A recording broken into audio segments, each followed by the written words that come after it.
It's me again, yours truly, Greggatron. Alright, my last video was my tour of the garage. Now y'all know.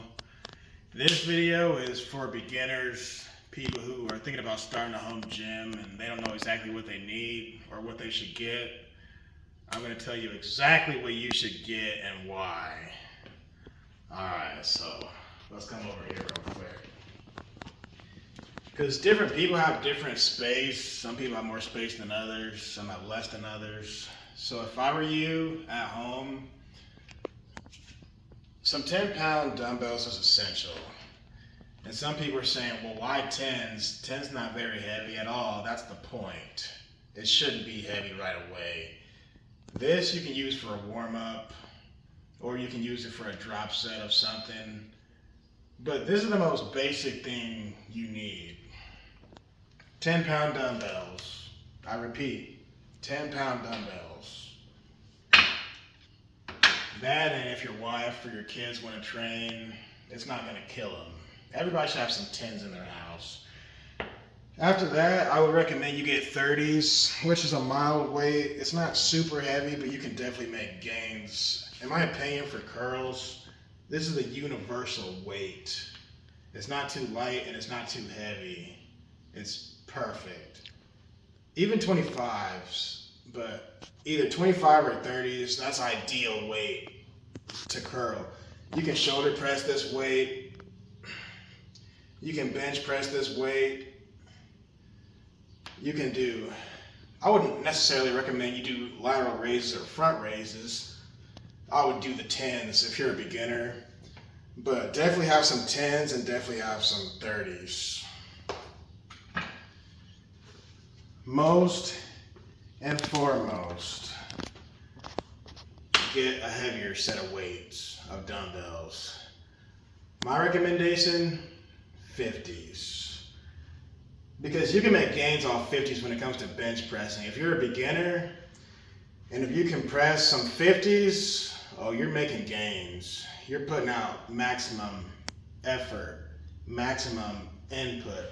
And what you put in, you're taking out when you get home and when you recover and rest. So these are cast iron. Definitely good to have, whether you're pressing it or pulling it, meaning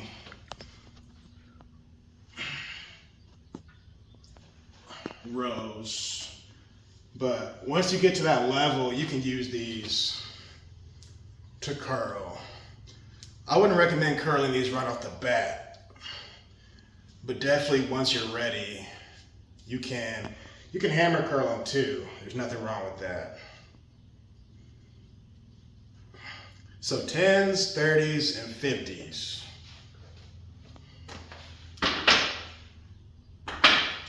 Because I don't know how much room everybody has. But if you have those 3 sets, those 3 sizes, you're golden.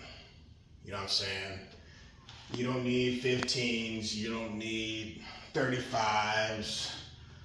I just got this because I'm a workout nut.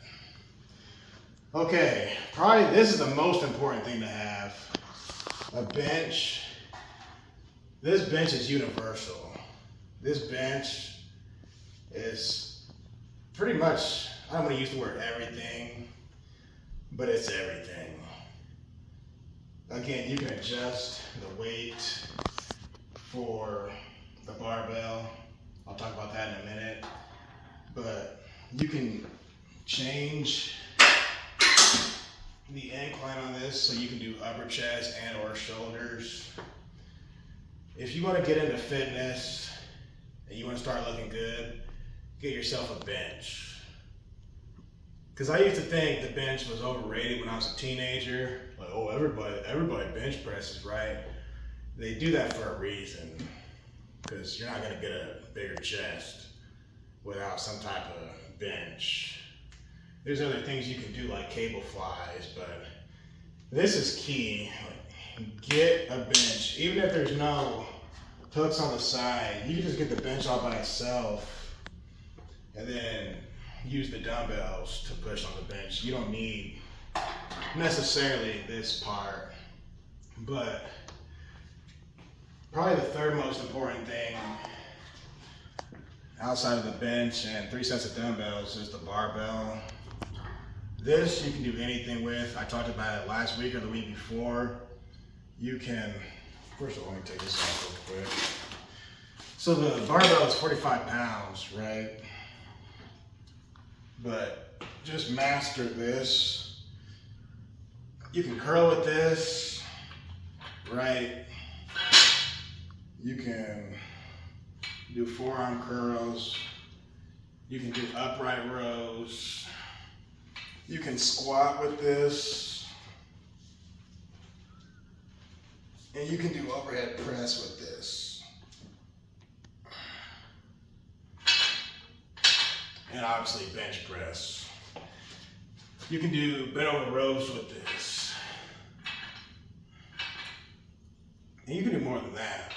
But get comfortable with the barbell. Like I said, make it your best friend. And with that said, if you turn around, I would get some plates up to about, see, my universal set started out with 225 pounds. And then the bar being 45, the whole thing, yeah, this was 225, yeah. So you don't necessarily need 225, but it's still good to have at least your body weight. I don't care if you're 90 pounds, I don't care if you're 390 pounds. Try to have some weight that adds up to your body weight. All right. Now there's other things you might want to get in the future, but that's more secondary, like the functional trainer, the cable, excuse me, the cables. Because a lot of people don't have room for something like this in their house. So I would recommend, if you're starting your own gym, I would recommend get the bands. They look like giant rubber bands. And you can do a lot with that. You can change the resistance depending on the band or how you're holding the band. You can still make gains, especially the ladies. The ladies love the bands. So you can use that to make gains as well. But don't necessarily focus on attachments and all that right away. Just keep it basic, keep it simple. 10-pound dumbbells, 30-pound dumbbells, 50-pound dumbbells, a bench, a barbell, and some plates. That's really all you need. And you'll look like a champ. Because when you have all these weights and whatnot in your basement or your garage or whatever, you're not gonna have a choice but to train. Because you don't want your stuff just sitting down there getting dusty. And then once you start making gains, you'll see yourself different, other people see you different, and it just changes everything. I would say my life did change after I made gains. I talked to a buddy of mine months ago, maybe years ago. We said we need to start our own church of gains. Yeah, where we stand on the podium and we talk about gains, like Lord Gaines. I think the Hodge twins talked about that too, but not to be, whatever you call that, when you're worshiping another god. What do you call that? Idol? I don't know. Anyway, yeah. Oh, sacrilegious. Not to be sacrilegious, but I was thinking about starting a church of gains. But yeah, that's really it, guys. If you have any questions, hit me up in the comment section. Real quick, shout out to Limit Breaker Joseph. Yeah, that's right. And anybody else who's out here trying to help people. There's so many people who I could shout out. It wouldn't even be fair if I got started because I would leave so many different people out. So I guess no, I'm not even gonna say that. I was about to say shout out to Arnold and Ronnie Coleman, but if I do that, I'm gonna have to say Jay Cutler and all these other people. But shout out to those people. Like I said in my last video, Simeon Panda, Mike Rashid, Dana Lynn Bailey, all those good people, man. I might make a different video just for shout outs. I actually did that before. It was called YouTube Channels You Must Watch. And them are in there, them guys and gals. But yeah, as you can see, I'm sweating. And if you have a garage, if you train outside, you're gonna sweat by default. So yeah, if you have any questions, let me know. Hit me up in the comments section. And I'll talk to y'all later. Peace.